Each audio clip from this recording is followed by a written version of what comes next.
Drama serial कैसी तेरी खुदगर्जी के एपिसोड 20 में दिखाया जाएगा कि शमशेर और महक को सब कुछ पता चल जाता है। महक शमशेर को छोड़ के रिक्शे में अपने घर चली जाती है। शमशेर पीछे भागा जाता है लेकिन महक उसकी बात नहीं सुनती।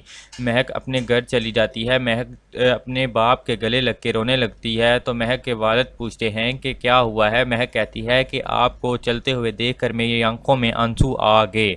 इतने में शमशेर आ जाता है और महक को कहता है कि तुम मुझसे पूछे बगैर अपने घर क्यों आई हो, और उसका हाथ खींच के अपने साथ ले जाता है और अपने घर जाकर कहता है कि आज के बाद तुम मेरी इजाज़त के बगैर अपने घर नहीं जाओगी। महक कहती है कि तुमने मेरी ज़िंदगी का तमाशा बना के रखा हुआ है, और शमशेर की मां महक के थप्पड़ मारने लगती है तो महक डर जाती है और फिर दारा शमशेर का बाजू पकड़ता है और कहता है कि तुम क्या कर रहे हो। तो शमशेर दारा को कहता है कि अगर शेरू की बात सच हुई तो मैं किसी को नहीं छोड़ूंगा, चाहे वो बाबा साहब ही क्यों ना हो। शमशेर अपनी माँ के सामने खड़ा हो जाता है और गन अपने ऊपर तान लेता है और कहता है कि अगर ये सच हुआ तो मैं किसी को नहीं छोड़ूंगा। उसकी माँ कहती है कि अगर तुम्हें उस मुलाजम पे नहीं यकीन तो मुझ पे यकीन कर लो, ये हाँ ये सच। और दूसरी तरफ महक के वालिद निदा की वजह से बड़े परेशान होते हैं और कहते हैं कि ऐसे घरों की लड़कियों के रिश्ते नहीं होते। ऐसे में आसम आ जाता है और कहता है कि मैं निदा से शादी करूं,